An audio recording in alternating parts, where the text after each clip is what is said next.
What is good, everyone? Ojo over here from PlayerEssence, and welcome to their PE Nintendo Switch and gaming news video. Today, we have some awesome information for you guys. It's already been a real busy Monday, but we got a little bit more for you guys, so let's go ahead and get right into it. October 2nd, Xenoblade Chronicles 2 Twitter update is here. So the official Xenoblade Chronicles 2 Twitter page has revealed some new information on one of Rex's allies. Let's go ahead and get into this one here. So today, Monolith Soft shared some details and pictures of one of Rex's friends, Tora, a Nopon driver voiced by Ai Nonaka, who loves mechanics and admires drivers, including Rex, that he calls Anki, or bro for like another way of saying it. He is a driver despite not having the necessary qualities for it. It looks like the cute Nopon has a secret. So looking at this character as far as design goes, it's very Xenoblade Chronicles-ish, but the detail on like the belt and then like the jean denim and the wrench has been improved a lot from when they first showed off this Nopon character, and I'm absolutely loving all the little details and things you're seeing in this game world. Like, the biggest thing that I'm looking for is actually getting into the worlds and just seeing the different variety, because I think that's the biggest thing with Xenoblade Chronicles X, where some people kind of complain was just kind of like the emptiness or openness, because it was a game to where you're starting out on your own. You only have one big city, and then there's just like a vast open worlds for you to explore. But a lot of people complain that there wasn't enough to see as far as the variety. But I feel in this one that they're changing things up, because you're going to have multiple towns like Xenoblade Chronicles, like the original on the Wii. You're going to have a lot of different areas just like Xenoblade Chronicles X had, but they're going to be populated with different things, and you're going to be on Titans. And some of the art that we've already seen and the art that we're seeing right now with this Nopon character is absolutely stunning and beautiful. There's a lot of little details here and there. That little Nintendo Switch is pulling off some really incredible stuff when it comes to Nintendo, and once again, the optimization from Monolith Soft, the optimization from Nintendo as far as what they're doing with the Tegra X1 chip is really coming into the clutch here. And of course, we have to mention how they took the Xenoblade Chronicles X engine and really made a lot of great enhancements to it to get this game out on time, and it's looking a lot better than Xenoblade Chronicles X in my opinion when it comes to just details and when it comes to the size of the world. It looks like it's going to be like massive, and a lot more variety in all the details and the backgrounds and the graphics. Everything is just looking a lot better to me. So what do you guys think about this brand new update as far as Rex's little friend here? Do you like the detail in his characters so far? Are you a big fan of these race of characters as far as the Nopon? Let me know in the comment section below. Alright, and moving into the next article here, Japan. We have some Nintendo Switch sales numbers along with some comparisons to the PlayStation 4. So the Nintendo Switch was the best-selling console of September 2017 in Japan, and Nintendo was the #1 software seller. And this is not anything too surprising, considering we get Media Create sales charts every single week, and Nintendo has pretty much won every single week since the Nintendo Switch has launched, and they've been selling the most software pretty much every single week for the most part, unless every now and then like Dragon Quest comes out or something, but then that still comes to a Nintendo system. So let's go over some of this data here. So the Nintendo Switch sold 168,810 units for the month of September. It was the best-selling console for that month. The PS4 sold 114,630 units and came in second place. Now the Nintendo Switch moved 254,289 units in August 2017, meaning Nintendo moved around 86,000 units fewer than before, so there was a little bit more of a shortage there, but they still did pretty well because they're the #1 system. Now Splatoon 2 was the second best-selling software in Japan for the month of September, selling 138,694 copies.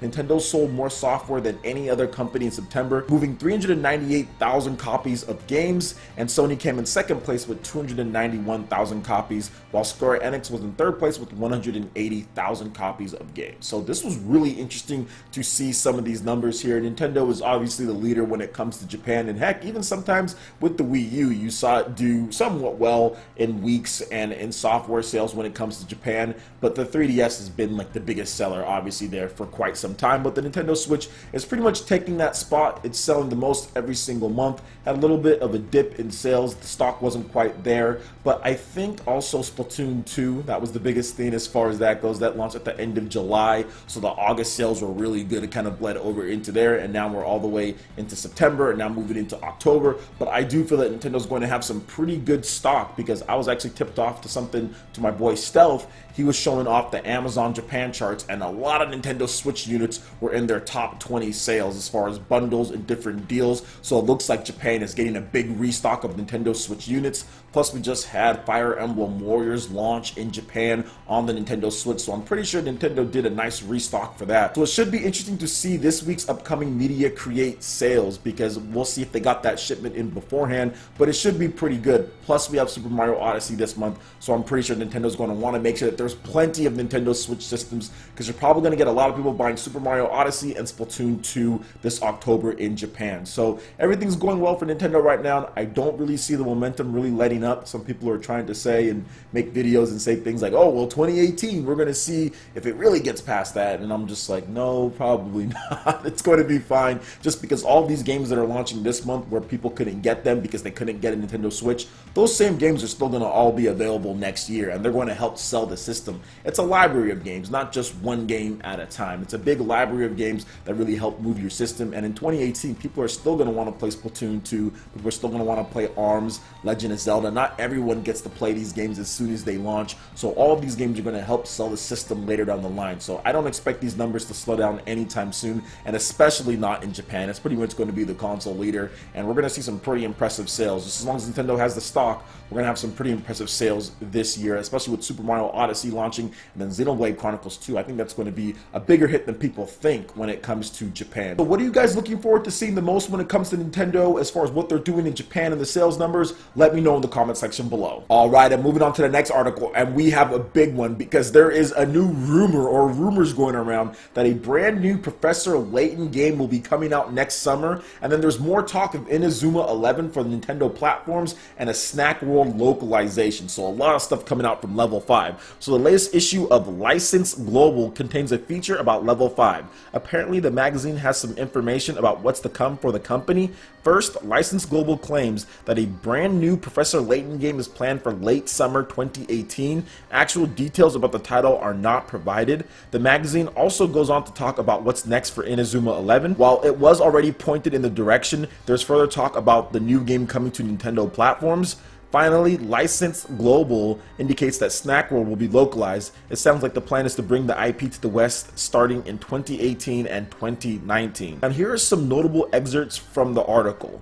An additional Layton title is slated to launch late summer 2018 to support the series. Level 5 is also currently planning to reboot its classic video game property Inazuma 11. The rebooted franchise, which is grounded in soccer or football depending on where you hail from in the world, will retell the original story in a slightly altered way and will be available on Nintendo platforms. As a sports-driven video game, Level 5 will aim to secure traditional licensing partners spanning apparel and footwear, as well as publishing. The company is also developing a suite of anime content to coincide with the game, and is currently looking at additional digital elements such as digital stickers to tell the brand's story. Additionally, Level 5 recently launched a new video game property in Japan titled Snack World. The game features physical, collectible pieces that interact with the game by enhancing new challenges, adding new powers, and more. Looking ahead to 2018 and 2019, Level 5 hopes to introduce the brand to its European partners in order to develop a robust consumer products program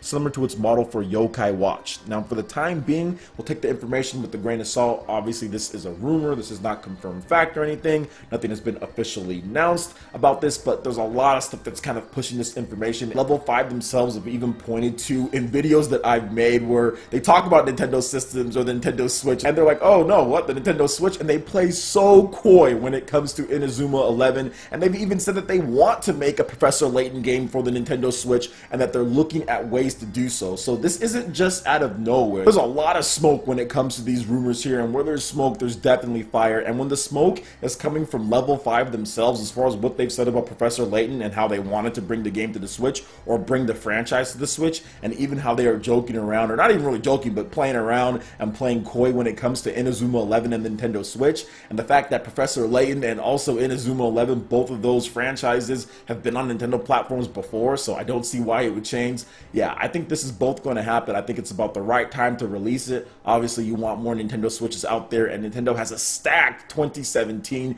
when it comes to first-party content. Stuff like Professor Layton and Inazuma 11 will be really good to bring out in 2018, especially as we're filling out the lineup for the major titles to come to the Nintendo Switch. So what do you guys think about all this information here when it comes to Professor Layton, when it comes to Inazuma 11? Are you excited for those games? Have you played the previous ones in the franchise? I know there's a lot of Professor Layton fans out there. I'm not as big on the franchise, but I will definitely check it out if it comes to Nintendo Switch, and Inazuma 11 is a definitely like a buy for me if it does come, which I think it will. The Snack World, I think that's going to be a 3DS title. If they bring it over to Switch, I'll try it out, but I think that's going to be a 3DS game, so I'm not so sure if I'm going to be playing that one, but either way, man, it looks pretty cool. Plus, there's still a Yokai Watch. I mean, we still have that where they need to bring over to Nintendo Switch, but I think that's definitely going to be like a late 2018 or possibly even 2019 type of game, so we'll have to wait and see what their plans for the Nintendo Switch are when it comes to Yokai Watch, because that's a massive franchise in Japan as well. So what do you guys think about all this level 5 news? I would love to hear you guys' thoughts in the comment section below. Alright, Ninja, that wraps it up for this video here. Go ahead and check out the links in the description below. We've got Facebook, we've got Twitter. Go ahead and give us a like and a follow on our social media. Really helps us spread the content of PlayerEssence across the interwebs in addition to YouTube. Also, make sure you check out our Patreon page, pledge any tier, get entered into win some awesome prizes. In addition to that, we have Discord voice chat and $10 prize eShop tournaments from Mario Kart 8 Deluxe and more. Plus, we're also rolling out a brand new live streaming schedule, and if you sponsor us, you get some access to some really cool emotes, such as like Toby and the headband that you can use in the chat. Plus, we're going to be having a lot of great stuff when it comes to live streaming, pretty much Monday through Friday and sometimes on the weekends. So consider sponsoring PlayerEssence and helping us out, and we're going to have a lot of great stuff for you guys planned throughout the week. So look forward to that. Also, make sure you hit that like button if you did like this video. Lets me know you guys want more content like this going forward in the future. And subscribe to PlayerEssence for the latest Japanese, RPG, and Nintendo gaming news. Thank you so much for watching, and we'll catch you, Ninja, for the next video. Peace.